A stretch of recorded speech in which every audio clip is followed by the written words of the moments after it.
check the mic and make sure it sound right, boys.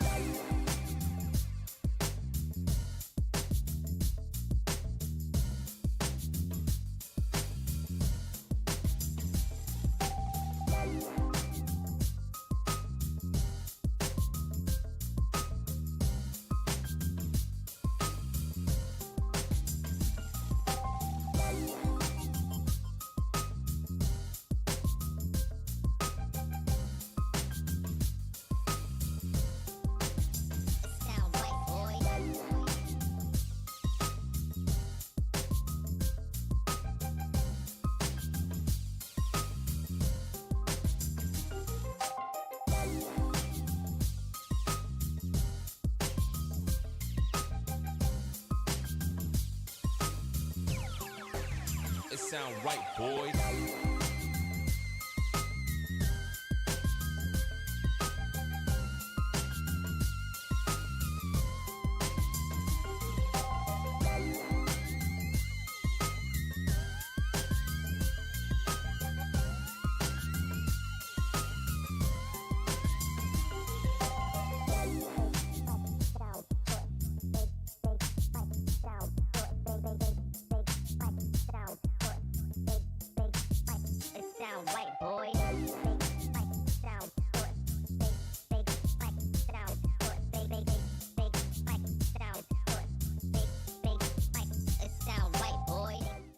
Hello, everyone, and welcome into Debate Night. I'm Hunter, joined, as always, by Silas in the booth. And Brody's going to be joining us here in a little bit, Silas. We got no idea, to be honest with you. Yeah, he's on a plane somewhere. He's apparently, so he's at the preserve, getting warmed up, getting ready, all of that. And then he's going to be at Am Worlds, if you haven't seen that announcement. I think they announced Crystal Jawbreaker Undertakers. Those things look sick. I don't understand what that even incredible. is, but I'm very excited to hopefully somehow get my hands on one. But yeah, so he's basically flying to Am Worlds. So he's flying from Minnesota to Indiana, but routing through Charlotte somehow. And so he's apparently landing in Charlotte in like 5 minutes. And so basically he'll have a long enough layover that he's going to do the show from the Charlotte airport. But we're going to hold down the fort for a little bit. I know people are already talking about the tips and stuff like that from Brodie's Twitter takes. Don't worry. We're going to grill him on it. I put it this way when I was talking to Trevor and everyone about it. Brodie seems to type 99% of a tweet, and it all makes sense, and then he just adds one last sentence that makes you go, now, what do you mean by that one?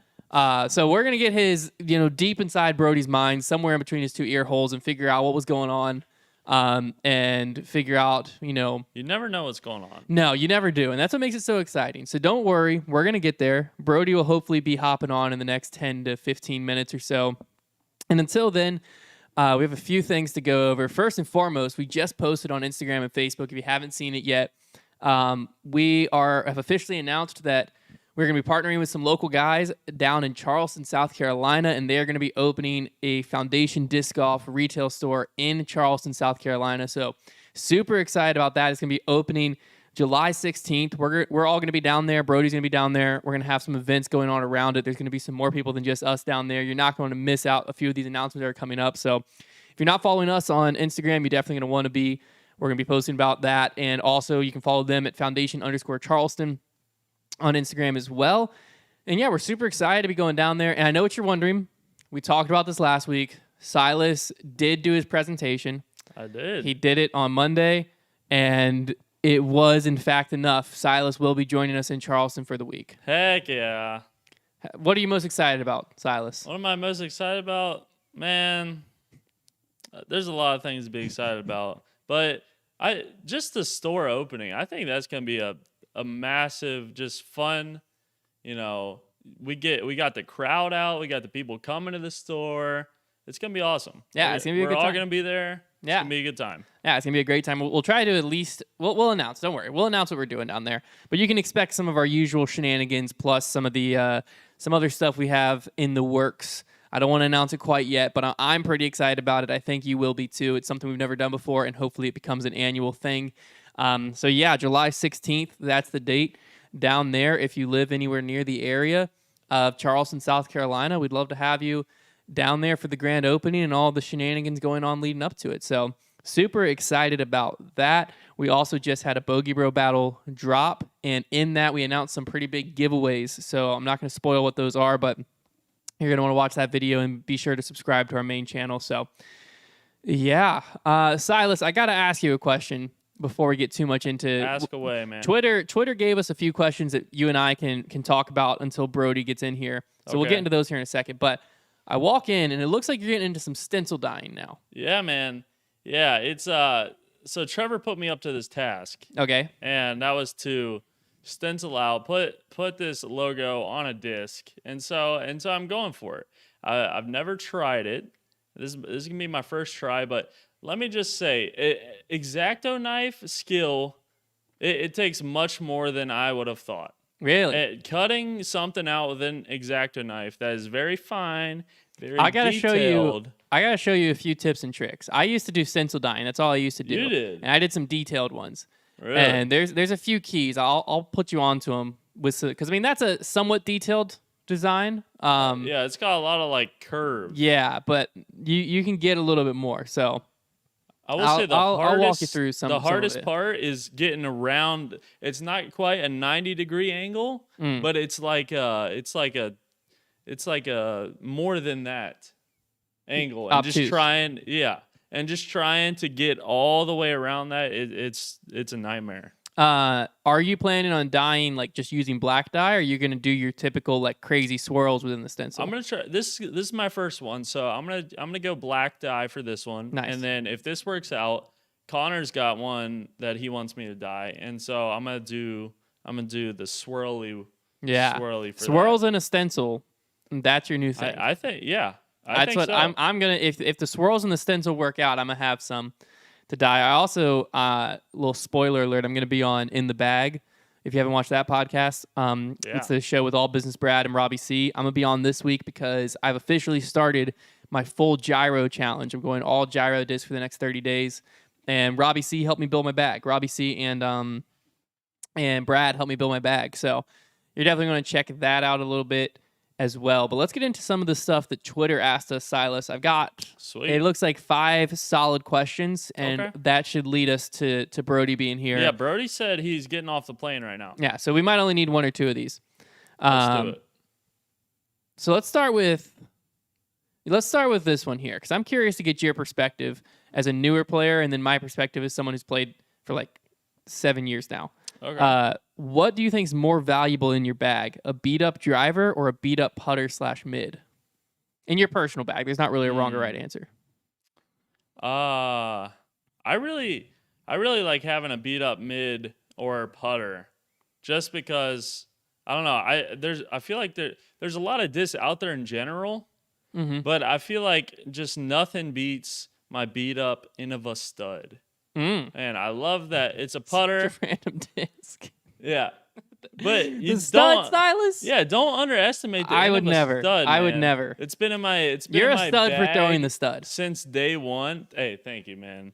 It's been in my dad. It's been- It's been in my bag since day one, and I just love that thing. The way it just flips up and just cruises to the right is Yeah. just beautiful. It's a beautiful thing. I I feel like the drivers, it's, a lot of people like to beat up Wraiths and the beat in destroyers and stuff like that. But I think while I like the feel of it, I feel like there are a little bit more options in the driver realm.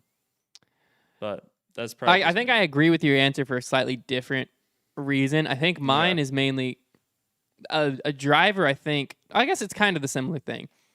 But there's like something about an overstable mid, like a rock or an overstable buzz or something like that, or even a wasp. Oh, That once you beat you it like in, the late flip. yeah, once late you flip. beat it in, a beat up mid that was overstable at one point in its life will accomplish a flight that like I just haven't seen out of new discs.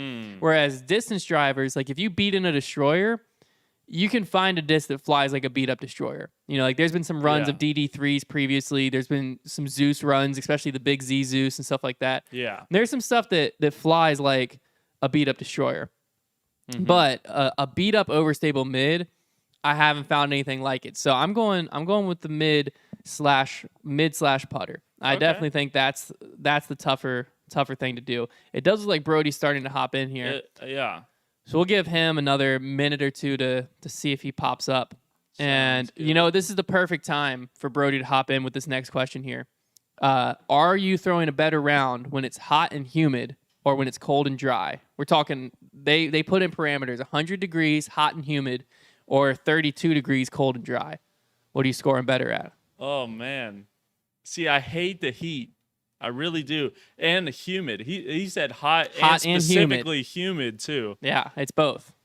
Man, I think I got to go cold. I mean, but I'm using my entire chalk bag. Okay. In one round. You know what I'm saying? So you're shooting a better score when it's cold and dry. I think so. You can just layer up. I think layering up, man, just get some hand warmers and send it, because I think that's what I got. I think I'm going hot and humid.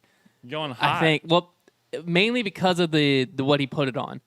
100 degrees, it's gonna suck, but I can carry a lot of water. I can get my hand dry, and then I'll be throwing fine. My body's gonna be warm. It'll be okay. I literally just played in 100 degrees, hot and humid. Now the second round in one day when it's 100 degrees, hot and humid, that's a no-go. That's a bad idea. You'll end up in a dark mental place. But heat, you do have to hydrate more. Yes, I will say you do have to be hydrated. 32 degrees. 32 it's getting down there enough that it could be like painful to throw. It's on that border. That's true. It's like almost like bone hurting. If it's 32, sunny, no wind, absolutely. Yeah. I can play in that all day. But if it's 32, overcast, and there's any wind at all, I'm shooting real bad. We won't even have to ask Brody when he hops in. We know he's picking 100 degrees and humid all day. That's not even a question. But yeah, I mean, I think we gotta go hot and humid there. It looks like we got Brody from the Charlotte airport. Silas is getting his shot set up, so we'll get into some of the stuff with the preserve, what his plans are for Am Worlds, and obviously some of his Twitter takes here in a second. So we're gonna give Silas a few more minutes to get this thing all set up. Let me just read through some of the comments that are coming in right now, just to kill a few minutes here. A lot of people are saying putting with cold hands is impossible. Putting is never what bothers me with cold hands. Driving with cold hands kills me, because if your hand gets cold enough, it'll like rip the skin off your hand, and that hurts really bad. That doesn't happen when it's hot. Putting's never been too bad. I mean, if your hand gets to where you can't feel it. Hey, think about blisters though. Heat. Potential. Possibly, sure. I've gotten calluses. I haven't exactly gotten like bad blisters from playing in the heat. But in the cold, you got to be in some really cold conditions to get where like your hand just can't feel the putter. I've been there. It's been like 26 and like 30-mile-an-hour winds. Yeah. Then it sucks. But all right, is Brody ready? I think so. Brody, can you hear us? I can hear you. Ooh, oh, that's loud. Is. All right. Welcome in, Brody. How's the flight? Not too bad. It was all right. You got what, like an hour and a half layover here? Yeah, like an hour basically. All right. And then flight into Evansville or Evansfield, one of the two. I'm not sure exactly. Have you gotten to feel these Undertakers yet? No. I'm so curious what Crystal Jawbreaker is. I saw him a day before I posted that photo, so I haven't really even. I mean, Bob was telling me about him, about that's what he was thinking to do, and I was like, that sounds pretty cool. Yeah, sounds sick. I'll probably throw them tomorrow and throw up a quick like little review on them or something, just on like Instagram or something, and then. We have my new putters too. Yeah. So we're doing away with the putters that we ran last year. The main reason for that is just like the variation in colors. You only could really do so much with that. So these will, I mean, it's still a roach. You're still going to have good grip and feel and all that stuff for people that like the plastic, but we're going to be able to get a lot more variations, a lot more colors. with it. So I'm looking forward to seeing what they came up with those. So those would be the 2 discs that we'll have at the meet and greet for Am Worlds tomorrow. Nice. Now, is the new roach, is that similar to the Rocket Roach / like Fierce plastic blend, or is it a new plastic blend? I think that might be a new one as well. I don't know exactly. Did it say on the thing? Well, I mean, I don't know if it's still said... called it It's still called it like Brodie Swirl Roach. So I didn't know if it's like still going to be like rubber blend, but now it's more swirly, or if it's just going to the like Fierce plastic blend. Yeah, I'm not sure. I'll know once I see them in person. Nice. Well, sweet. That sounds good. And then you're just doing the meet and greet there, and then piecing back out to the preserve, basically. Yeah, I was able to get 9.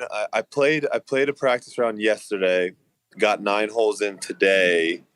And then I'll be practicing wherever tomorrow, and then I'll fly back in on Thursday afternoon, and hopefully have enough time to get out and get another round in, and then start the tournament on Friday. So not an ideal situation, but going to Am Worlds was something that Discraft's won in. It's a cool opportunity. So yeah, absolutely. We're making it work. We're making it work this week. Yeah, I went to Am Worlds in 2019 in Pennsylvania.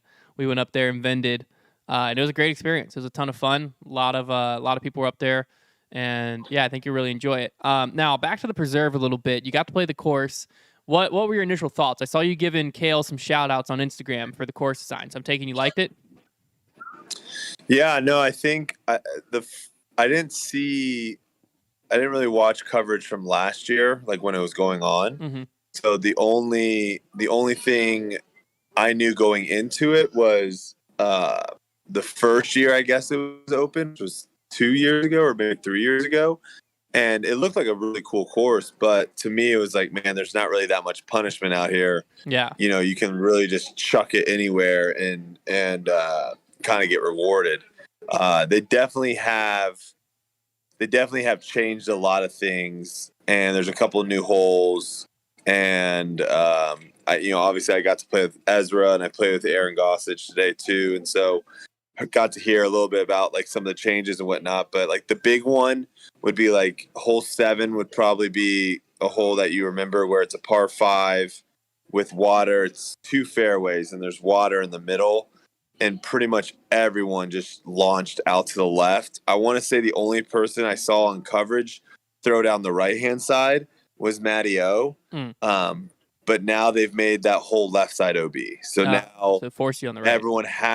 Everyone has to go to the right.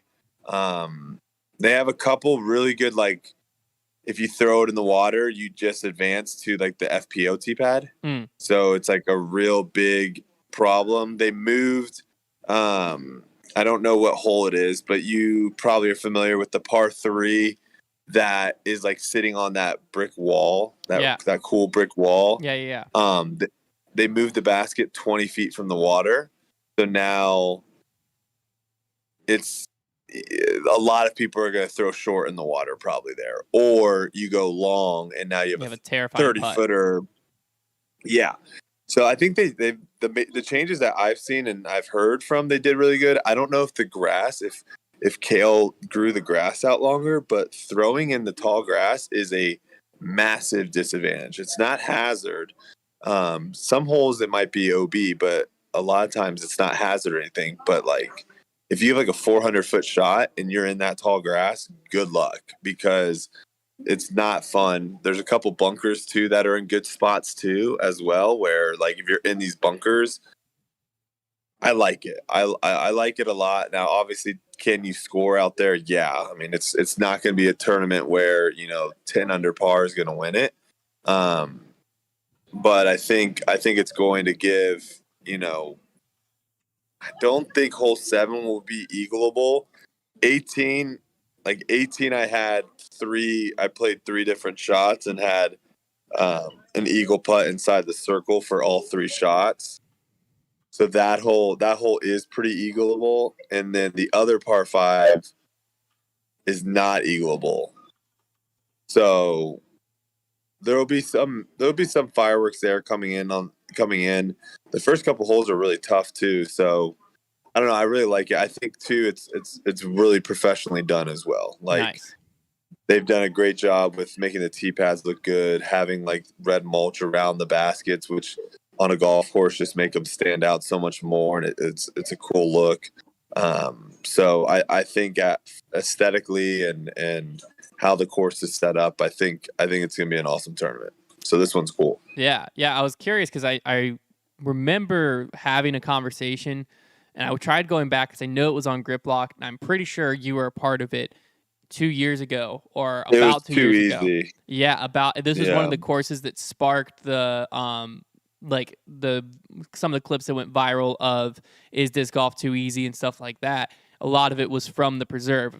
In particular, we have a clip. It's one of our most viewed clips on the channel, and the thumbnail, I distinctly remember the screenshot of all the birdies was from the preserve that year. I don't think we were No talking bogeys, about it. yeah. Yeah, I don't think we were talking about it in the clip specifically because that was with you, Paul, and Trevor, and we were just talking about par in general. I don't think we were talking about the preserve that exact time, but I distinctly remember that screenshot taking it of the preserve. So that's why I was curious, some of the changes and stuff like that, because obviously something changed up within the 2 years. So that's pretty awesome. And then we also had a good question from Twitter about the course. They said the location is on a former golf course, but it doesn't get talked about as a quote-unquote golf course style. What is the difference? So when you're playing it out there, what's the difference? Yeah, well, they have a couple holes which I love these holes where, and we can get into a little bit on course design of where, again, like I think we should be throwing to fairways like this. So, if the tee pad's down here, we're throwing to fairways like this, not fairways like this. Yeah. Of where you're just throwing it straight down. They have a couple holes like that, and then hole 7 specifically, the par 5 I was talking about, that one's really cool too because the tee pad's here, and instead of the fairway being here, the fairway's like offset and like a little angled. So you're still having to kind of throw onto something where it's not like a comfortable just straight down shot. I like that. I like that a lot. And what was your question? Well, just like blanked. they basically were saying it's on a former golf course, but it doesn't get talked about as a golf course style course. Yeah. Well, I think they've done a good job of, mixing in some wooded holes as well. Like when I'm on that course, I don't really feel like I'm on a golf course either. That's what I was gonna say. That's how it comes across. There's definitely a couple holes where I'm like, okay, this is where the tee pads were. This is where the greens were. But I think that style of course too is one where like there were a lot of trees and lakes and all those type of things to where it didn't feel like as open as some of the other golf courses. And I think too, just the fact of like, it hasn't been a golf course for a very long time. Yeah. So like the fairways have kind of grown in, the rough is just now like fluffy thing. So it's like when you look at it, you can look at it and be like, oh yeah, there might have been a golf course here 15 years ago, but it hasn't been kept up. So I think that kind of makes it where, playing on a golf course, even a course like Mulligan's, for example, for Worlds, like that wasn't a good course at all. Like as far as golf goes, like that wasn't a really well kept course. But even at its standards, you can still tell you're on a golf course. And then also like that's not a course with trees. There's no trees anywhere. Yeah. So you're literally playing holes where there's, fairway and a little bit of rough and sand traps and water. And so it really does feel like when you're playing disc golf, it really does feel like you're playing on a golf course. But this one is way more out in the trees, in the wilderness. And so it does have more of a disc golf feel to it than a golf course. And that's where I think too, like if disc golf courses are trying to get more like or more interested on the golf course, I think those are the courses that they should look for, are ones that have lots of trees that they can incorporate. Even the Portland Open, for example, like, yeah, they had beautiful trees and such, but there wasn't really like any woods, if that makes sense. Like there's still like those trees were like specifically placed there, or you could tell that there's a gap. And out here, it's like, some holes remind me kind of Waco, where it's like if you get off the fairway, you're just in in the woods. Yeah. And so there are golf courses like that. And I think those are probably the ones that you could probably put a good disc golf course on versus a course like Mulligan's at Worlds where there's no trees out there at all. And all you're dealing with is a little bit of the rough, the bunkers, the water, and the greens. Yeah, So, the preserve sounds similar to a course we just played. It was at a North Cove in Marion, North Carolina, and it's a similar situation. It's an old golf course. And I think what I noticed when I was out there that made it not feel like a golf course was like what you were saying, that it hasn't been a golf course in a long time. So the maintenance that was there was just for disc golf. So like the fairways had grown in to where like you couldn't tell where the fairway was and the rough was previously. So it was almost to a certain extent kind of like you were just in a field and like throwing across, and then they just utilized the property versus utilizing the fairways. So a lot of times you were throwing probably what would have been across yeah. 2 or 3 different holes and through gaps in woods and over rivers and stuff like that to where it made a very solid disc golf course. And then they did use like old bunkers and stuff to protect the greens and make the pretty much every approach shot you had to think more than, oh, I'm just throwing a basic hyzer here. And a lot of that was the old golf course design that allowed them to do that. And then they just got creative with putting, basket locations so that it wasn't just straightforward. But I think that's a big difference I is think, it's not, the maintenance isn't at that golf course level. So you're not seeing, well, oh, we're in the middle of a fairway right now.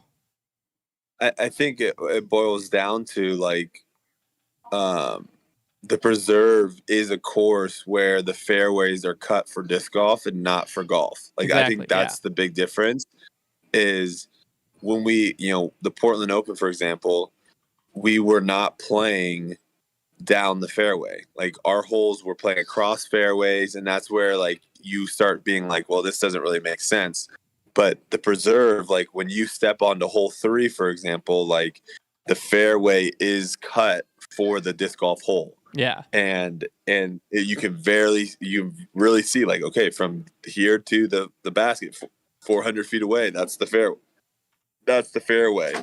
And I think that's the big difference is you're on a course that is being maintained for disc golf and for the disc golf holes and not the other way around where they're maintaining it for golf and then you have disc golf on that same course. Yeah, exactly. So pretty excited. We did have your caddy actually tweeted us and ask what he needed to do as a caddy to help you win and perform your best. So do you have any tips of like things in the past that your caddies have done that have been like, yeah, I loved a caddy when this caddy did this, or is it just like get out there and see what the vibe's like? Yeah, no, I think obviously when the caddy situation, a lot of times it's just super useful and helpful to have someone carry your bag. Yeah. For the entire round. Especially when the weather's bad, whether it's meaning bad in the sense of like it's really hot or it's rainy conditions, like having a caddy I think is super beneficial. And so at the base level, just like being able to have someone to help is super helpful. Now it is definitely a vibe situation where I've had some caddies where we click and we're walking down fairways and I'm asking him about his life and family and what he does on the weekends and stuff like that.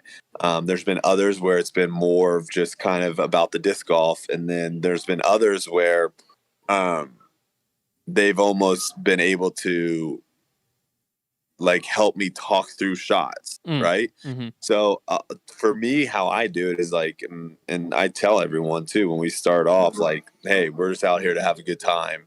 There's no pressure. And I kind of just feel it out. And if it's someone that I'm comfortable with being like, hey, I'm thinking about throwing like a forehand hyzer through here, but like the backhand's also an option. Like, what are your thoughts? Like, it's kind of just like, just play off of me. So they're I always try to put it in an easier position for them. Yeah. So it's like, it's one of those of where it's, if I start talking to you about a shot, then that's like, that gives you the opening to kind of let me know what you think versus, I'm shooting and I shoot it at 275. And then you are like, yeah, I think this is what you should do here. So it's worked out really, really well so far. And, a lot of them I've had conversations where it's like, next year, dude, if you're still interested, love to have you back out there. Nice. And the guy that caddied for me at DDO is going to be caddying for me at Worlds. Sweet. And I did pretty good there. So that'll be fun. And then my cousin who caddied for me out in Las Vegas, he might come to Idlewild, or there might be a later tournament. And then my buddy that's come to a couple events, Chris, when he can come out, he'll caddy and stuff. So it's worked out pretty good. Nice. All right, we gotta get into Twitter here. We got it seems like every week you just send out a new tweet that gets people riled up, and then we get to have something to talk about. So it's nuts too, because a lot of times, like I'll tweet something and not think anything of it, and then all of a sudden you just get what it really boils down to. I think a lot of times is you have a couple of these people that already have these preconceptions. Yeah, is that the word? Of who you are, and so if a tweet or something somehow comes along their feed, then they basically twist it to fit their kind of agenda, I guess you can say.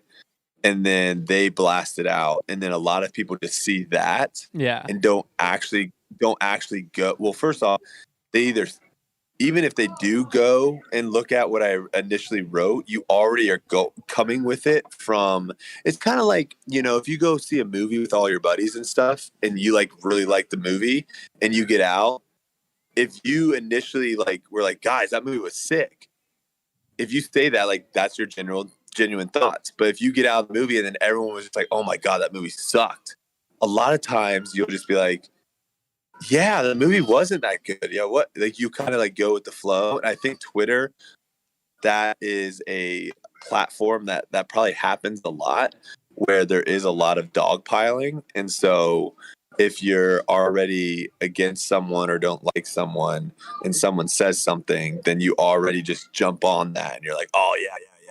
Because initially what I said, and if you want to read the tweet so everyone I've got it pulled hasn't up. seen it yet, go ahead and read it so everyone can hear it. All right. So this is what you tweeted. These iPad tipping machines have gotten a bit out of control. I'd way rather tip the pilot that got me to my destination safely than someone making me a smoothie. Yeah. So when I tweeted that, I honestly was just like, So I was just laughing at something in the background. I don't know. I don't know what's got Silas cracked up, but he is rolling back there. What are you saying, Silas? Talk. Let's hear it. Hunter just sounds like a freaking ghost in the background because it's repeating. I think that was repeating. I think that was something Brody's at headphones. Charlotte. I think that was an announcer at Charlotte. Oh no, yeah, they're doing announcements here. Yeah, I was like, Hunter's got some encrypted voice thing on him. I don't know. Anyway, no, they're talking about some sort of gate. I'm in a little cove. There's not that many gates back here, so I was trying to find a good spot. But yeah, so I tweeted that on when I was getting off the flight in Minneapolis. Mm. And because the reason why I tweeted it was a rare occasion now. This happened a lot more in the past, but now it's very, very rare. The pilots will sometimes come out of the cockpit and will kind of send you off, if you will, as you're getting off. And they're and they're all in their, pilots, whatever outfits and stuff. And you're like, oh, thank you so much, because a lot of times you do that to the flight attendants, and the pilots are in the cockpit and you don't really get to see them or whatever. And it made me think, because, and this was something that I think was also brought up. I don't think the iPad tipping machines have hit other cities like they've hit Dallas. Mm. And this was brought up in the Twitter space that we did, which was a really good point. I kind of equated it to Bird and Lime, those scooters. When those weren't in your city and people were talking about them, you're like, I don't really know what you guys are talking about. Because you would hear people be like, dude, this is out of control. They're all over the place. People are just chucking them places. And you'd be like, why are people complaining about this? And then once it came to your city, you're like, oh my gosh, this is a problem. These things are just all over the place. And I think that's probably very similar to this, of where I don't know if this iPad tipping machine program that they have is like based out of Dallas, and so like all these companies are having it. But like I was talking to a couple people that were from Dallas, and they were agreeing in the sense that it is everywhere. And so it might not be as crazy of a thing for some, but I think this is too where like Twitter, sometimes it's really easy. And like I said, if you have this like already this idea of who I am as a person, you can, because I mean, gosh, go through the replies and just see how pissed off people were with that. Like people were ticked. Yeah, and some people were trying to make it political and all this stuff, and then people like for no reason. People like took that tweet to basically make it like basically implied that tweet implied that I don't tip and I don't think you should tip, when in fact it's like, and I can see how the problem too was like a smoothie can be made at like a coffee shop, and a lot of times like local coffee shops and stuff, like people tip at your barista and stuff. I was talking about like a tropical smoothie where you have a high schooler making your drink that's making $13 an hour. They're not like they're hoping that they get tips so they can like provide for their family or pay their rent. And I feel like it was very equivalent to like me working at Subway. When I worked at Subway, I was making, I mean, this was, gosh, I'm a freaking dinosaur, but this was a while ago, to where I feel like I remember like getting boosted from like $8.25 to like $8.50 an hour. Right. And it's like, I wasn't working on tips though. Like I was completely fine with going in, working my 6 hours, making $8.50 an hour and going home. We didn't even, at one of the locations, they actually didn't allow for like a tip jar or anything like that back in the day, because we were on campus. So they're like, no, you're not even allowed to have anything to where people could potentially tip if they wanted to. That's how I view like the smoothie thing, is like, it's the same kind of situation. And I think also people were like, again, it's just one of those things where you post a tweet and then people just go off, you know, because I had people being like, oh yeah, you would be the one that wanted to tip a pilot that is making six figures and not tip the person that's struggling. And it's like, okay, my point wasn't like how much they're making. My point was, someone's making you a smoothie, and someone, you put your life in their hands for 4 hours or 3.5 hours. In my mind, it's like, I probably would rather tip in that situation. I would probably tip the pilot that like, oh, thank you so much for getting me here safely. I appreciate the service, kind of thing, versus the person that is making a smoothie where I'm paying for, like, I'm already paying the smoothie. Yeah. And the company should be paying the person to make me the smoothie. And that's how that business works. Yeah, that should be factored into the smoothie cost. Like, I'm pretty sure Silas would probably not be too happy if we were like, hey, Silas, we're just going to let you know, like, when you're running the store, we're actually only going to pay you $3 an hour, but we're going to have a tip jar out there. Yeah, and you get, that's all yours, and man. you get all the tips. You get all the tips. Silas, let's try that tomorrow. Let's not. Like, that would be great for me and you, right? Like, we don't have to pay Silas barely anything to work the store, and it's all in Silas to get us tips.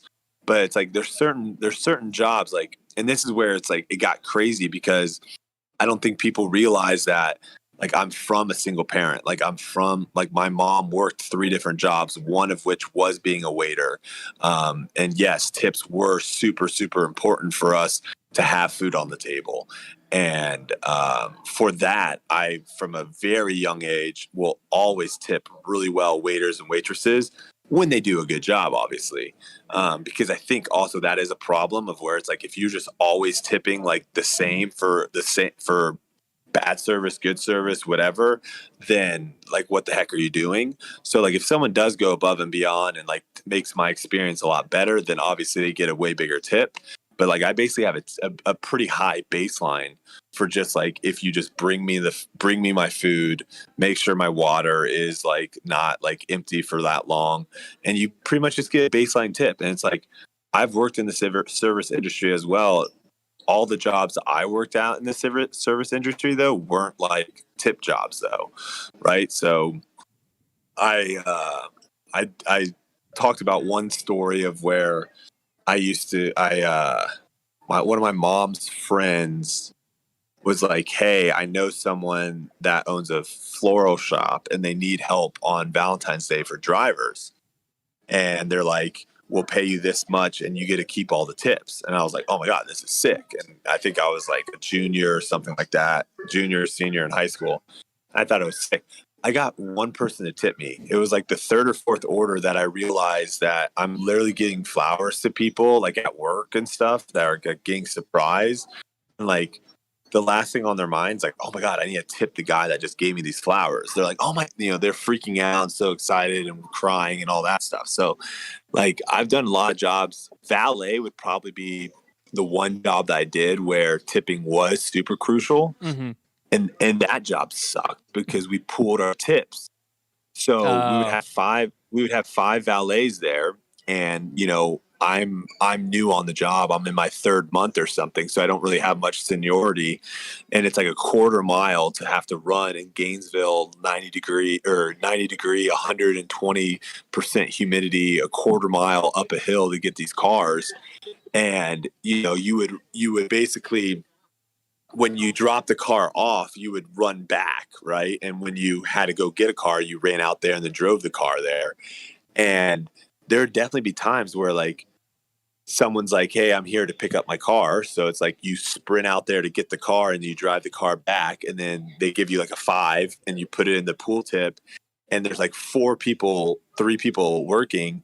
And someone else comes to be like, hey, I need my car. And you're like looking around and they're all just standing there like this. And you're like, okay, I guess I'm going again. And so like that situation, I'm sure there's a lot of people that can relate to kind of some jobs like that of where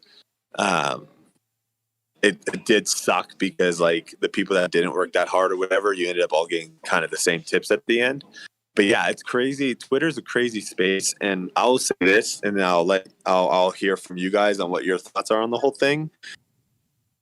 There's a reason why when people like come after me, I guess you can say on Twitter, there's a reason why I say, hey, let's jump on a Twitter space or, hey, come on our podcast and talk to us, because a lot of things on Twitter can be taken the wrong way, clearly, because that tweet, people just were like spinning it however they wanted to. And I think it's a lot easier to have a conversation with someone either face to face or like just over voice chat to get your point across. And like they can literally ask you right after you say something, they can literally ask you a question like, well, what do you mean by that? And you can clarify, and then there's not so much miscommunication. Because yeah, definitely when I posted that tweet, I was not thinking like, oh man, I'm going to get a whole bunch of people that all of a sudden think that, oh, let's just add it to the list. This is another reason why Brody is a scumbag. And it's like, okay, fair enough. Yeah. Okay. So I think the tweet was like very close to being just no one batted an eye. So I think your first sentence, iPad tipping machines got a bit out of control. I don't think anyone would have disagreed.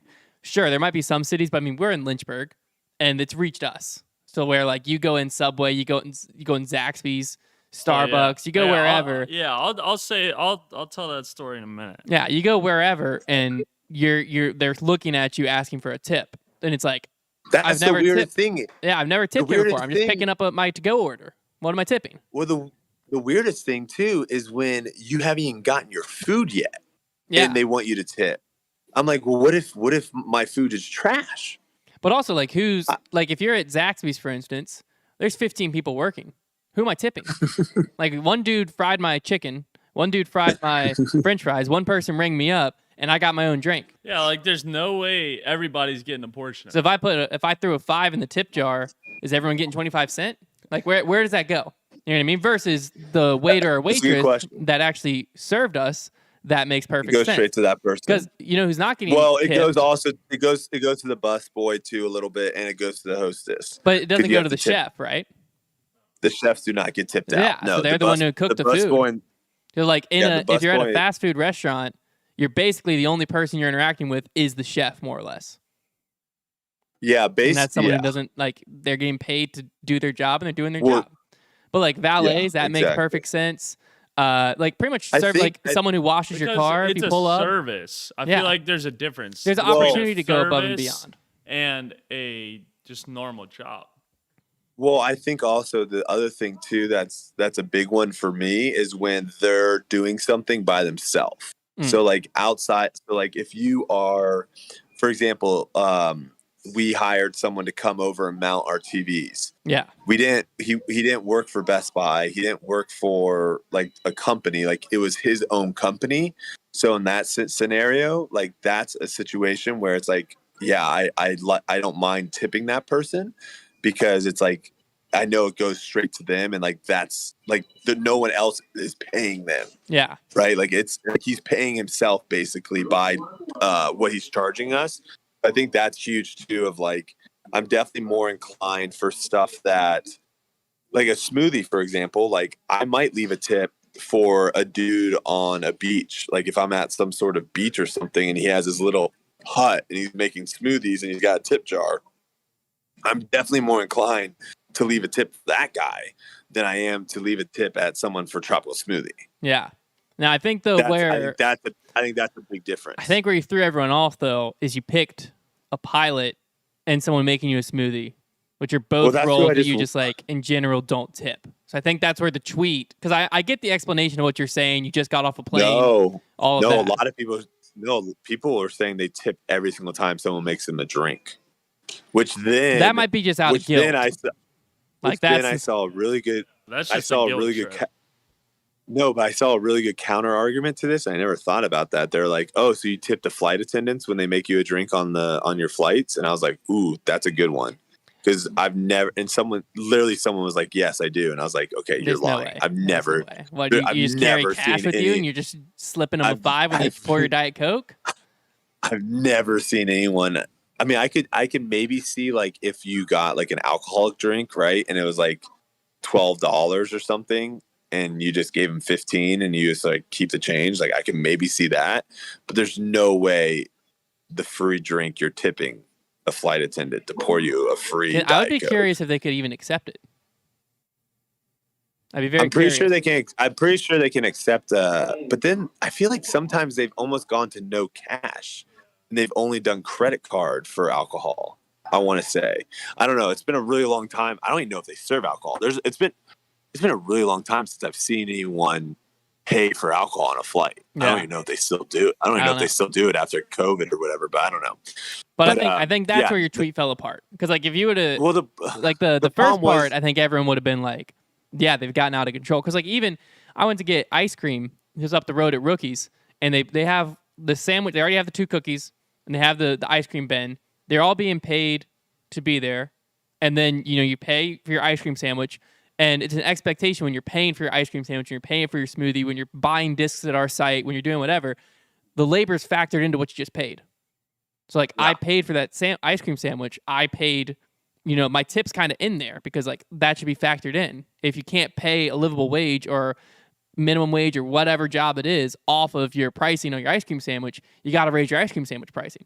But then they spin it around and it's like 15, 20, 25 other for the tip. And you're like, well, I literally like before I can even tap whatever option, the ice cream sandwich is already in my hand because you didn't have to do anything. It's right under the counter. You just grab it for me. And so it's like, what am I tipping? Like you didn't turn the ice cream. You're like, what am I tipping for? That's where I think it's gotten out of control. It's like infiltrated. Like for instance, on Shopify, what we run our site through, we could add a tip option to our site. So like imagine you check out a Foundation's site and then it's like, would you like to leave a tip? Who's a tip for? We don't know you packed your order. Like who are we tipping? But like you can add it anywhere because it's easy. At the end of the day, a lot of it I think is it's an easy way for Subway or whoever to be like, hey, we can just mark up this order 20%. And just like, hey, no, you don't get tips. We're paying you $14, $15 an hour. At Starbucks, we're paying you $18 an hour. You don't get tips. So if you want to throw if you want to add 20% then that just goes to our bottom line. Starbucks is a good one because how they have those like they have those decision I don't ones. mind that. I don't mind They that. have those decision. I wonder though if that tip is I going think to that's the a whole worker I would or hope to so. the company. I would certainly hope so. I think that's a I whole think different someone thing. said it's illegal. I think someone said it's illegal for it to go to a company, but then I also saw people saying that they never saw those tips. I think saw it depends on multiple- how much you make. I think there's I different saw laws. There's definitely different multiple laws. people. But Yeah, I saw the tip multiple jars, people say that. the tip jars, I don't mind because they're always there. There's no pressure. There's no expectation. Correct. The iPad Yeah. tip, that's a whole different Because thing. then they're like 'Cause it breathing spins down it your around. neck. You have to go through the they're screen like- to get to the receipt option Yeah. of I want no receipt. So you have to tap it, and The- they're watching you. Oh, It's a yeah. lot different than No, there's a the- tip the jar and you got a iPad- really good service. You throw a tip in there if you want. That's a whole different The experience. iPad one's the worst when they flip it to you. So Oh, they're yeah. like, because like they're checking you out on the iPad, and they get to that part and they flip it to you and they stare at you, and you're like, well, wait, what? Okay. Now I'm all I'm all for I'm that also- awkwardness. Well, I was just gonna say too, like some people are like, well, dude, you have the ability of tipping everyone. Like you should just tip everyone. And I'm like, that's the stupidest thing I've ever heard. Like, what does that mean? Like, I don't know that you don't just go around handing everyone you see money. Like that's just not how. Yeah. First off, too, like this is the other thing that I want to say. I do want to come after these people because the people that are like, oh, you're not tipping this person that made your smoothie. Like, wow, like that would really help out their life. It's like, we all know that person is probably going to use that to go watch a movie or like go like, they're not putting that in their bank account to like try to help them go to college. Some Like, might, that but the vast majority, like a very few would, and that's, I mean, that's beside the point. That's not like the, like I don't, if I'm at Waffle House on Christmas Eve, I'm not asking the person that's waiting on me like, hey, if I tip you $100, are you going to put this to a good cause? Like, I'm not. that's beside the point. I just was getting fired up because like most people go to a Trouble Smoothie, most people working at Trouble Smoothie are high schoolers, and it's like we all knew like whatever money we made in high school, we spent it. So whether we made $100 that week or $200 that week, we just spent it on stuff. And yeah, I thought that was a funny take when someone was like, you're going to change this person's life. That $1 or $2 could change that person's life. And it's like, that's not the same as a waiter that like, that's their career. Like they're going home to a family and they like, that's a way different scenario. well, the waiter's also only making like than a high $3 an schooler. hour. Well, yeah, they also need that money. Yeah, like that's factored in. But I was gonna say I'm all for the iPad awkward situation for waiters and waitresses to like, because why, like it makes it awkward to not tip at a gas station or somewhere where they flip it around and stare at you. But then it's like, if you're a scumbag and you want to just not tip at a restaurant, then it's pretty easy because they just walk away and leave you with the receipt and a pen. So like if you wanted to just not or leave they a have tip, the kiosk. yeah. But I went to, I think it was East Coast Wings the other day, and no, it wasn't East Coast Wings. Where were we? I took Liz to dinner somewhere, and it was like an iPad they brought out to pay. Yeah. And you handed them the card, they swiped it in front of you, and then they just turned with the tip options. And I was like, A, made my math way easier. I can see my options in front of me. I don't have to sit there and do basic math. Yeah. B, I was like, this is great because then like you got to be a scumbag to the person's face if you don't want to tip in that scenario. Yeah. To like a waiter or waitress. That one, I think I'm all for the also- awkwardness there. Yeah. Yeah, it's unfortunate too because obviously different cultures tipping is like not even prevalent. So it's like I've definitely have seen. We went to one of Kelsey's favorite restaurants, but it was in a different. It wasn't our normal one that we go to in Dallas. It was in a different one, different city, which doesn't really matter. But there was maybe a 6 or 7 top, and this is not your like $5 plate or $10 plate. This is like a $25 a plate kind of situation. So their tab was probably close to 200 or so, and you're probably expecting like $40, $50 probably on that tab as a waiter. And I think they tipped 0. And it was just because from where they were, like what country they were from, like tipping's not a thing. And I do think people come over and either don't realize or don't care. Because I have seen that a lot of times from different cultures of where they don't tip because they don't do it from where they're from. So when they come over here, they're like, well, I'm not tipping either. So that happens too. But all right, enough with the tipping. Silas, did you get the tweet or the text I tweeted you? What, the text I texted you? Yeah, The what tweety is text. that? What is that Can about? Can you pull that up? Are you able to show that to people watching? Is that possible? Can you somehow do that? Yeah. Just give me a second. See if you can pull it up. Hunter, have you seen this? No, I have no idea what I'm about to see. Did you text it to me Oh or my just gosh. to Silas?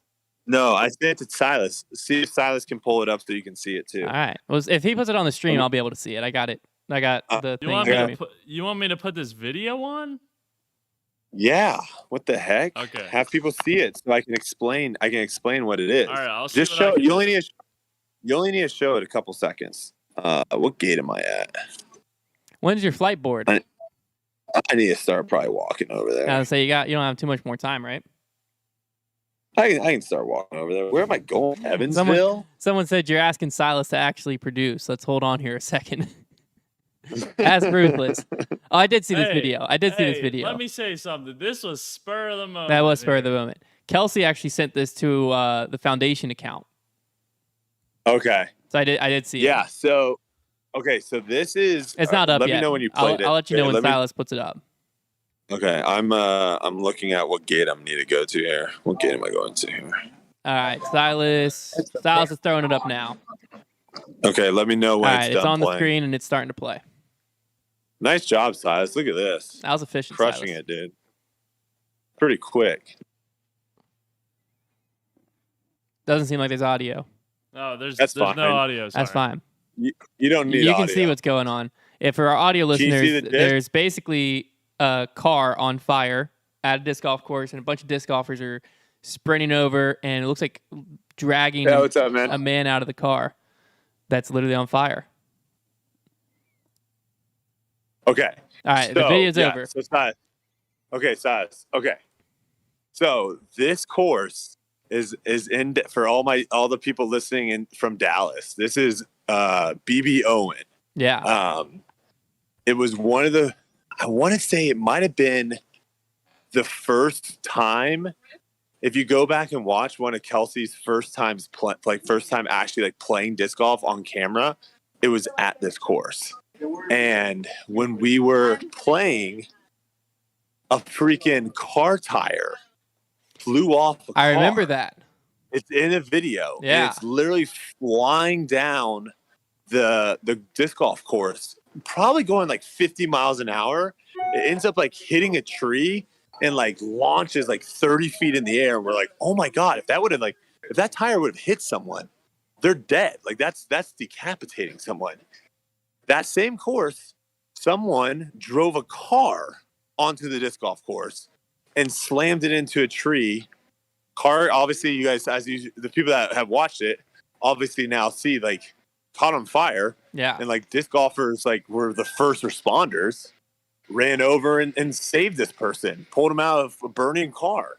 And it's like BB Owen in Dallas is known for kind of like, be careful if you go out. It's kind of like Lynchburg's Sandusky, if you will. Yeah. So stuff happens, let's just say, down there. But yeah, that's a crazy thing. And I guess it made news and stuff in the Dallas area. Oh, I'm sure. So, That's shout wild. out. I don't know who the disc golfers were, but shout out to them for quickly responding and making sure everyone was safe. Yeah. It's pretty incredible. That was wild. Absolutely wild. Yeah. If you're listening on audio, I'm sure if you Google it, you'll be able to find it. It's been posted around on Instagram, and I'm sure it's made its way over to Reddit and Facebook and stuff. So you should be able to find that video. It's a pretty intense, pretty wild video. So and it's crazy that it's the same course that the car tire was at. I did not realize that when I saw same it. exact course. Yeah, that's what makes this story even crazier. That is because I've literally been in that field. That is wild. All right, do we want to try to take a few viewer comments, or what are we looking at time wise here, Brody? Let's do some comments, because we probably. Well, I mean, here's the thing: we already know all the comments are probably going to be positive. They're probably just going to be like nice little questions, because I literally try to have a conversation with all these people on Twitter. That first off, this one person. This is the craziest. I'll leave it at this. This is the craziest thing, is when people just all of a sudden like have this idea of like, I've been on this planet for 34 years. I've only been disc golfing for like 2.5. Yeah.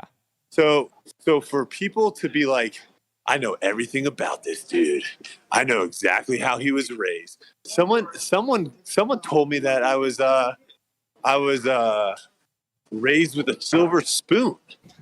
And I was like, what? I was like, sir, excuse me. So yeah, like I think to me, I'm always, because like Kelsey always tells me like, hey, you need to like chill out, like don't listen to these people or whatever. And obviously I've been on social media and doing this for 10 years.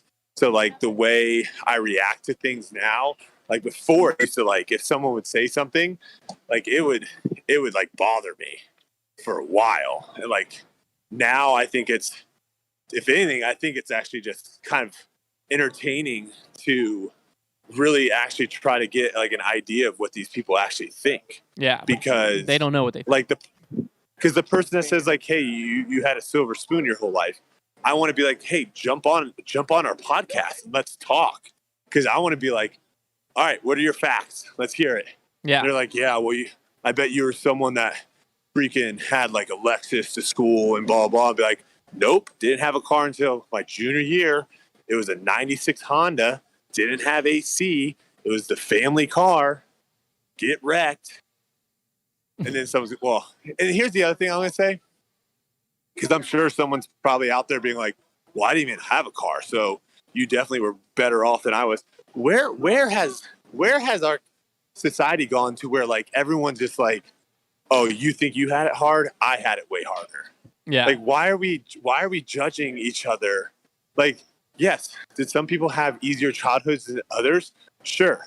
But like, we shouldn't be like judging these people and saying like that they're worse people because they had it better off than they did.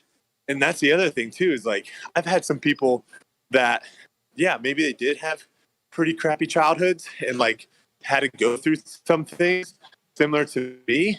And it's like, why can't we just both empathize with each other and be nice to one another and not have it be a competition of like, oh, you only had to go through 2 divorces.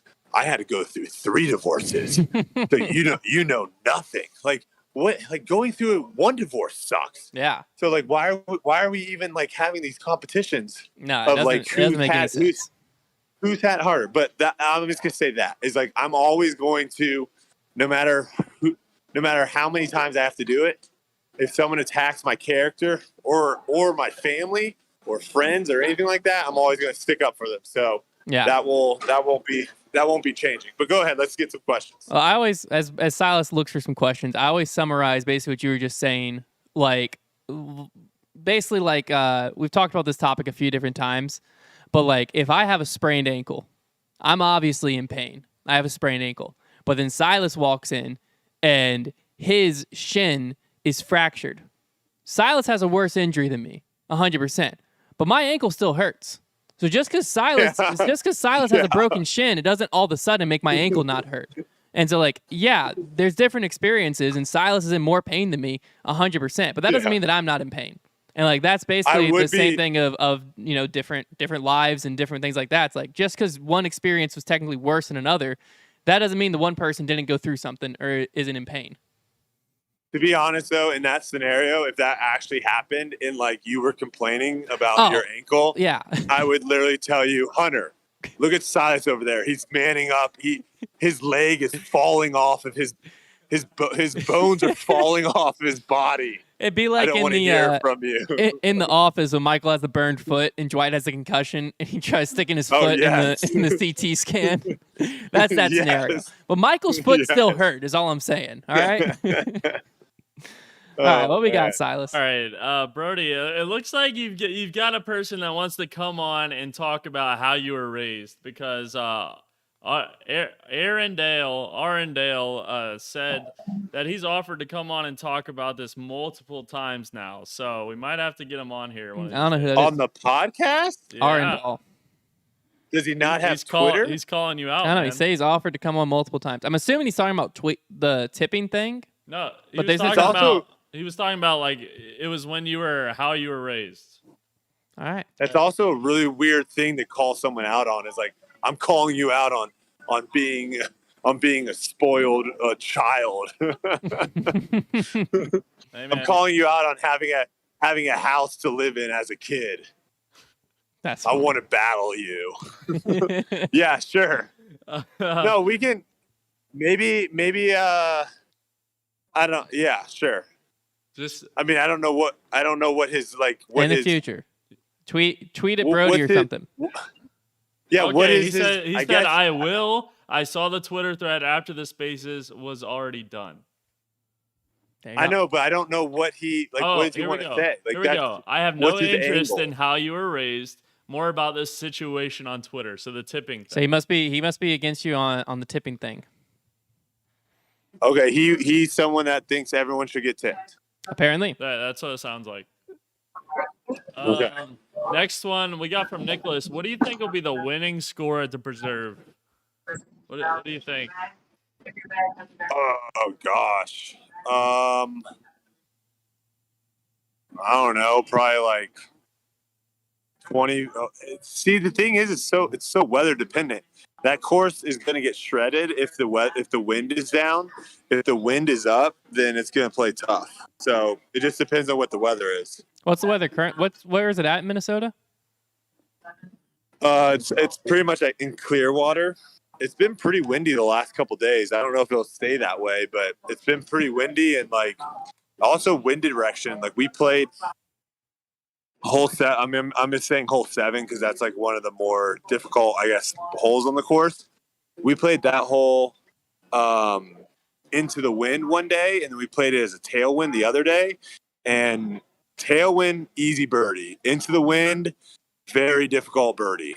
Yeah, it looks Probably like still going to get a par, but it looks like right now you're looking at 13 mile an hour winds on Friday, 14 mile an hour on Saturday, 17 mile an hour on Sunday, but isolated or scattered thunderstorms on Friday and Saturday.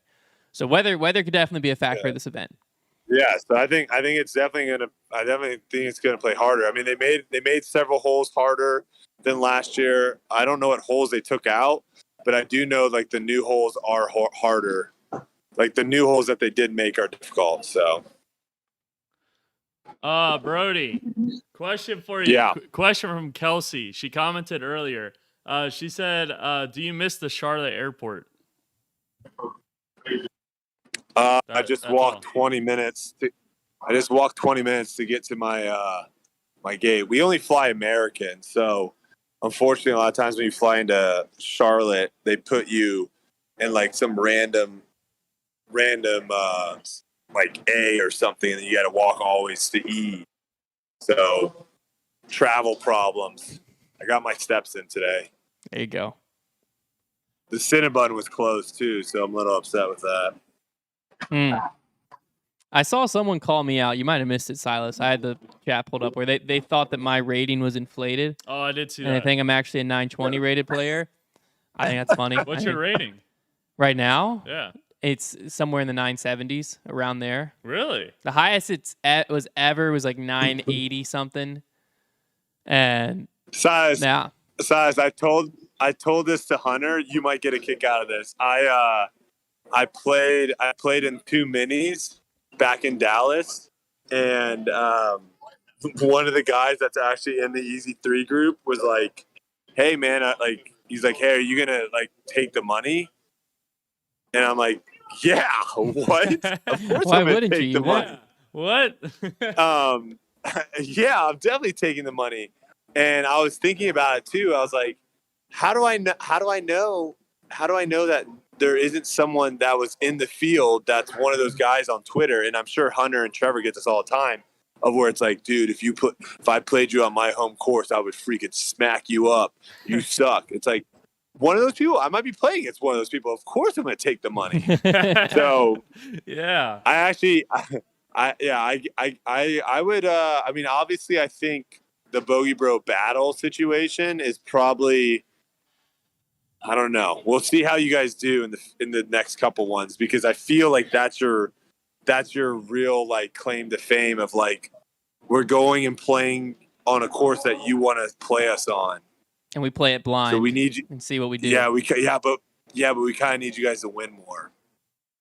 We're undefeated. I don't know what you're talking about. So no, we. I mean, I'm not gonna spoil today's Bogey Bro battle by any means, but like we get a lot of teams' bests. So like the Bogey Bro battle that came out today, we played pretty great. You guys are that Alabama. Team played pretty great, and so I mean, it is what it is. I mean, I feel like there's only been one or two battles that we've left in the however many we've done at this point that the people we played / the people that came out to watch us didn't tell us after that we were a lot better in person than they thought we were going to be. Because I think that through the camera, it doesn't. Because even we've had people come out and play Falling Creek, and they'll be like, "Wow, okay, I thought this was just like a little pitch and putt. Like it's still an easy course." But I think just on camera, courses just don't come across. No, not at all. And so, like, when you play on camera, you don't exactly know how good someone is or how bad they might be until you see them against someone that you've, like, played with or on a course you've played or something like that. Yeah. Oh, well, Brody, I remember. That's definitely true. I remember like seeing you throw, and then you coming here, and then seeing you throw in person, and I was like, "What the heck? This guy is so much better." You know what I'm saying? Like it's just like a different. It just looks so different. I did not. What you're in a chaotic place right now. It sounds like. Me? Yeah. What do you mean you? We're not in Charlotte Airport. We're sitting in the office. We're not in a chaotic place. Well, there's a lot of happenings going on. Obviously. Hunter, will the Bogey Bros ever come to Tulsa? Possibly. I think next year we're gonna definitely make a bigger tour. The rest of this year we've got another one in South Carolina, Florida, Massachusetts. You need to tour more around the Pro Tour schedule is what you need to do. That's just so long. You need to plan it out. And it's tough to know. You mean it's so long? Well, because next year I think what we're going to try to do is just go on like a 2 or 3 week actual tour. Like just knock them all out. Just be on the road once and then be home. Because like right now, pretty much once a month we're gone for a weekend. And so then it gets tough to. The best way of doing it. Because if we went out of town for 2 weeks, 2 or 3 weeks around like March or April, then when June or July rolled around and we hadn't been out of town for months, it's going to be pretty easy to be like, let's go out of town and go to a pro tour for 2 or 3 days. But when we're going out of town like every 1 weekend out of every single month, sometimes possibly 2 weekends in a month, then it gets tough when it's like, man, to turn right back around and then go to a pro tour and then turn right back around after that and go to another Bogey Bro battle. It gets to be a lot more traveling versus if we just knocked it all out at the beginning of the year, just were gone for like 2 weeks at once, then I think we'd be able to get some more stuff done. So yeah, that makes sense. I think that's the plan. But we definitely, I'd love to get to another pro tour event. It's just we're getting closer and closer to Liz being due, and the closer we get to that, the less she's going to want me to leave. But we might be able to fly Trevor out. I think at least get Trevor out to this Vegas Halloween event. He's got to come. Has he signed up yet? I don't know if he signed up yet. You need just text him. Well, not right. Oh, he's doing it right now. He's doing it right now. Brody's gonna text him, get him into this thing. What division do you think he's gonna sign up for? Make him play open. You think he's gonna do open? He's accepted cash. He can't go down. Oh snap! Yeah. I almost. It's the Halloween tournament in Vegas. Silas is trying to get freaky at Halloween. Silas, you're flying to Vegas? I mean, if the door's open.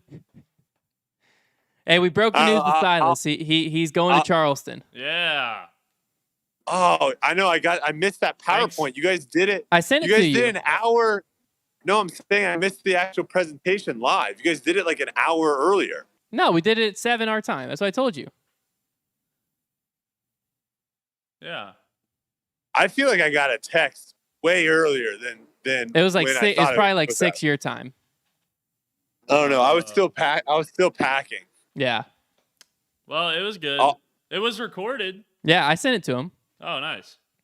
Is it going to be on Patreon or anything or no? It's going to be in a vlog on Foundation Nation. Like behind the scenes, office style, stool scene style vlog we're trying to do.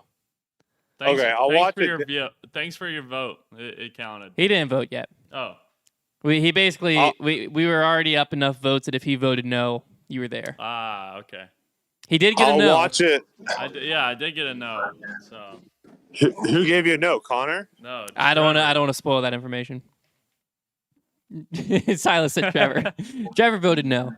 Trevor's reason was he thought Silas's presentation wasn't long enough. Silas did some funny Photoshop moments to put him into like the previous Bogey Bro battles and stuff, and it was pretty funny. And Trevor thought that just wasn't long enough, but I would have enjoyed that actually. Yeah. All right, Silas. Let's get another topic. All right. While you're looking for something, I'll say I do kind of want to have like almost like an internship battle of where we like run people that want to be an intern for Foundation through like a combine where they're having to play. We like test them on their disc knowledge, like a couple of different scenarios. Like I would love to do that the off season. That would be fun. To find our future intern. That'd be very funny. I saw where it was. I've been seeing clips from some of the guys at Barstool where it's intern season there again, and their interviews are so funny. It's hilarious. Oh man, I want a slice of pizza and they don't have it. Oh, that place has good pizza. Look at this. This is you know the dumb ass. I know exactly where you're at. Yeah. You know exactly where I'm at. Yeah. There are a lot of confused faces. Heck yeah. Brody, I'm glad you have the courage to do that. That's so funny. All right, Silas, one more, and then I got to catch this flight. Man, you made me lose my place. Scroll back up, man. You got it. Unless you want me to just start asking people if they know who Hunter Thomas is. Nope. Don't want that. Oh, here there was one that was saying Evelina was 90% in circle one putting at some European won a European tournament. Pro Tour event. So I saw that. Yeah, what are we thinking going into this event for her then? Is she back at the preserve? Yeah, that's what somebody said. Nice. Yeah, they're all here. Here's the thing. Since the beginning of the season, we've said Evelina is up there with everyone as far as throwing the disc. Yeah. If she can putt, she has just as good a chance as anyone to win. She was putting like this previously at European Pro Tour events. Something about the Disc Golf Pro Tour when she was over here, it just disappeared. Like she was previously always been kind of a streaky putter, and so I think that might just be what we saw is like she had a streak where she was on, but it'll definitely interesting if her putt's on. She can be right up there with Kristen and everyone. She wins. Yeah, if her putt's on, especially a course like this, it's a thrower's course. It seems I'll say if she putts higher than 70%, she wins. Oh, hot take. Okay. Hotter than 70%, she wins. We're gonna lock that in. That's a Brody Smith guarantee. All right. Higher than 70% C1X, she wins. All right, Brody. We'll let you roll out. We'll close out the show here. All right. See you guys. See ya. Thanks for calling in. All right, everyone. Let's wrap up the show here. Appreciate you all calling in. Someone was asking me why I only played 2 tournaments in the last 18 months. Time. That's it. You did the Bogey Bro battles and stuff. I feel like that almost counts, you know? To a certain extent. I mean, I work every day, got podcasts at nights and stuff. Yeah. If I did tournaments on the weekends like I did when I was in college and stuff, my wife would literally kill me. And you have a kid on the way. Yeah, August I'll have a kid. I would love to play tournaments. I really enjoy playing tournaments, but it's like give and take here. You know what I mean? You gotta pick and choose your battles. So thanks again, everyone, for tuning in. We really appreciate it. Hopefully it gave you a little bit of an insight into Brody's mind behind the tweet. I think the explanation helped me at least understand where he's coming from, because when I read the smoothie worker in the pilot. I was like, well, now what? Why are we throwing that in there? Makes a lot more sense now. And very excited about the preserve. Be sure to check that out on the Disc Golf Network or post-produced. Should be on Joe Mez, GK Pro, Gatekeeper, all that good stuff. We'll have a preview show for Preserve coming from Grip Locked here on Thursday, and then the recap show on Monday where we'll go over all the details and all the storylines of what didn't happen on the course that you're going to need to know about. So be sure to tune into that, and we'll be right back here, same time, same place, next Tuesday. We'll see you then. Check the mic and make sure it sound right, boys.